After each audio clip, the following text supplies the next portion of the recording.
Please welcome on Melanie Motivates First Officer Kane Mondihar. Yay!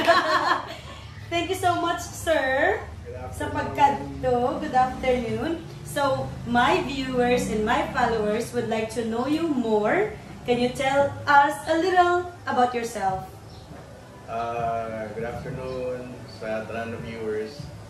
I'm Kane Mondihar and subong first officer sa local airline, Philippine Airlines. Philippine Airlines, wow. So a lot of, why did I make this episode? Because a lot of, diba, admitted guys, sang little pa kamo, sang young boys pa kamo, every time we were asked, or you were asked, what would you like to become when you grow up? Number 1, pilot, seafarers, or anong pagida, pero most of the time, pilot gid, because we often hear that becoming a pilot is a very lucrative. You can go to other countries for free, but later he will answer that. The first question is, so this afternoon, please listen carefully because I will ask him more questions about becoming a pilot. So first question, First Officer Mondihar, why did you become a pilot? Sino ang nag-motivate sa iyo? Childhood dream to become a pilot. Then motivated, though wala isang specific person. Siguro sa more on kaya our house before sa San Jose is near the airport. Yeah. So every time may mahagi ng mga like helicopters or airplane. So diba as bata, like look up the sky, like motivated me to become a pilot. Feel na ikaw ang like flying the airplane or the helicopter. So I think that's the reason why I became a pilot. So, question, how old were you then? Paano ikaw ka-cute sa amo nga time?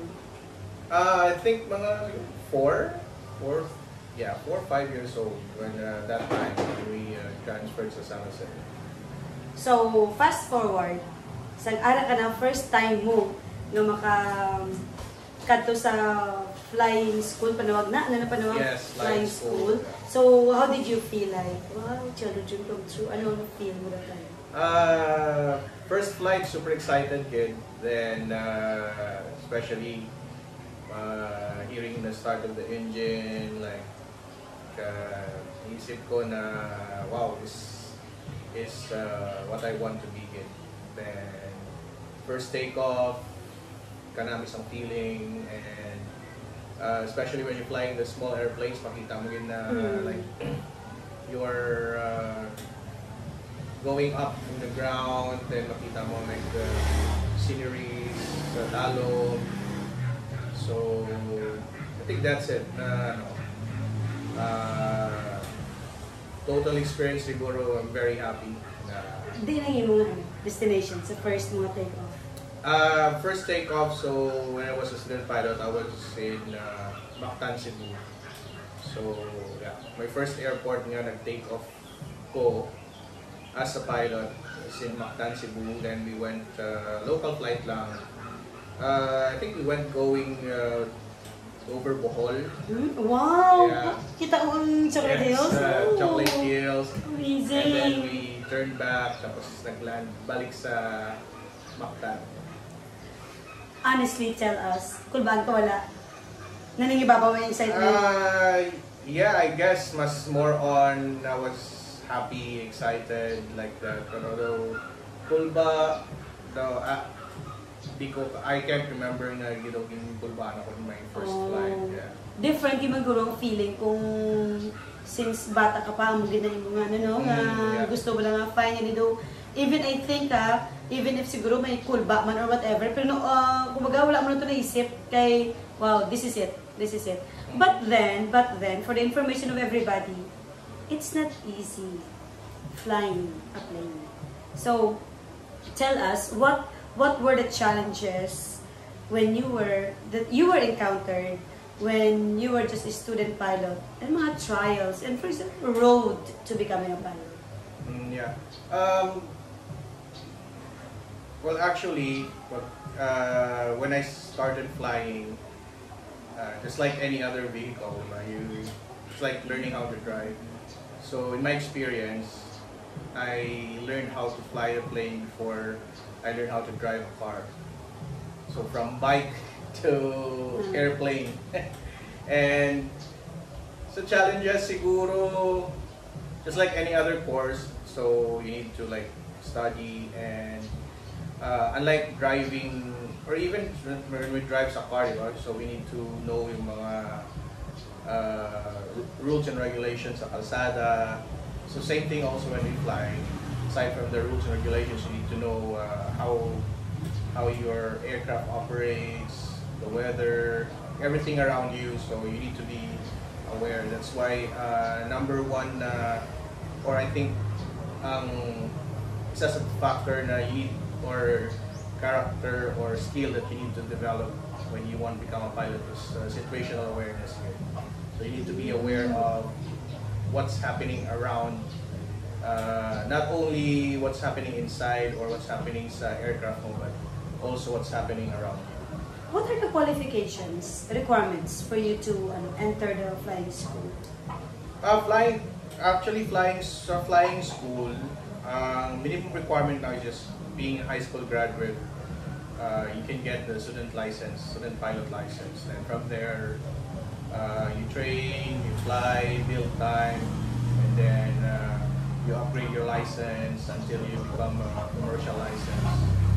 So yeah, minimum lang is at least high school graduate. Or if you're like any other course or any course, you can study to become a pilot. Is it easy? For example, I'm a mom or I'm a parent wanting my child, female or male, to get into flying school. What should be my preparations? First of all, ang expenses gid ang number one preparation. And sa part naman sa parent, yeah, expenses and of course ang support, all types of supports. Then sa student or sa person na gusto mag-pilot yun, dapat first of all, amo gid ang gusto mo. Like you want it, mo gid ang passion or your dream. Kay once you're there, dira mo ma-realize if a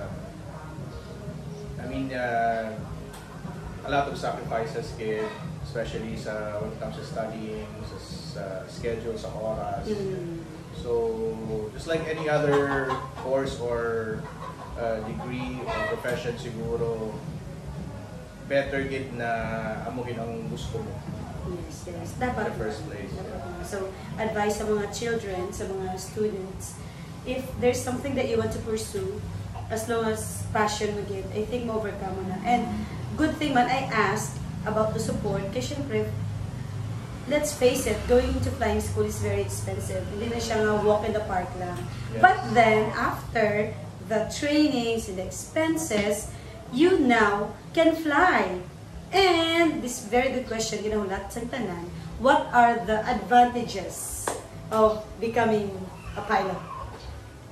Yeah, aside from living your dream, kay, of course, that's what I've said na dapat dream mo maging pilot. You get to visit other places. It's like it's what they say na if you love your job, it doesn't feel like a job. So nagalagaw ka lang, like, and you're being paid for that. And you're being paid on top of that and having a vacation. Other siguro, as a person or as a citizen, ma-develop yun ang character mo when you become a pilot. You'll develop a high sense of responsibility. And that's what I've said kanina, na situational awareness. So you're becoming more aware sa palibot, like that. For example, if long flights, Katulog ka man?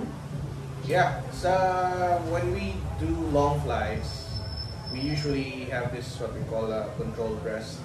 So since there are two pilots in the flight deck, isa will have to monitor the flight or fly the aircraft, and then isa can have like pabaw lang na sleep or nap just to rest. So when it comes to the crucial parts of the flight, both of you are fresh or Well aware of yes, what's happening. taas ang energy nyo. So mas inyong awareness. Which flight do you think is memorable? So far, Titik, how long have you been a pilot na? Yeah, the first flight is I think is the most memorable. Okay, of course, that's when grabbing excitement. You can contain the, Yeah, finally. I can still remember my first flight. And I think the second one is my first solo flight. So, we call that solo flight when you are students, di ba, may instructor ka. So, the instructor teaches you everything, and then there will come a point na i-release niya ka for your first solo. So, first solo, that means ikaw lang isa sa aircraft. So, wala kasang may makutan. Survival. Process of mind. When that happens, of course, the instructor knows na masaligan ka na to fly the aircraft alone. So, I think that one is really memorable for me. Flying the aircraft alone.